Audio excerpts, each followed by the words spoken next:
ও কি খাচ্ছ? দেখি দেখি দেখি দেখি। Milk. ওমা নেপালি বউ দুধ খাচ্ছে। Milk milk, this is you milk. ও কোর্স वेरी नाइस। ए यू दूध साथ हो गया। হ্যাঁ কোর্স। बहुत अच्छा है। সো নেপালি বউ এমনি সুন্দর, আরো দুধ খাচ্ছে সুন্দর হওয়ার জন্য। আয় হায়, হ্যাঁ बहुत अच्छा है। প্রচুর সুন্দর হওয়া লাগবে না আরো? মানে সুন্দর হতে হতে কি বলবো আর। তা আমি কালো, আমার খাওয়া না যে সমস্যা তো বাসা তো বোঝে না, কি বলবো। I am this is black, you are white, I am black. আমার খাওয়াইতে পারো না দুধ দুধ My favorite. মাই তাই এখন কি আমি না খাই থাকবো?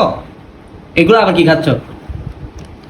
ভাই রে ভাই, একটা পর একটা খাইতে থাকে, একটা পর একটা মধ্যে কি বলবো আর। আমিও আনি, এও খাই। আমার বউর জন্য আমি সবসময় একটা, ও বেশি সবসময় তেঁতুল তেঁতুল বেশি পছন্দ করে। তেঁতুল তেঁতুল, এই যে পাকনা তেঁতুল গুলা। হ্যাঁ না, এই দিদি ইয়ে তেঁতুই আসলে ভাই আমি যে একটা সফটওয়্যার ভাষা বলি তো এই জন্য এই যাই হোক, এইটা মুভিতে আসতেছে না আমার কথাগুলা, কারণ আমি এটা মজা আছে। ঠিক আছে, খাও। হ্যাঁ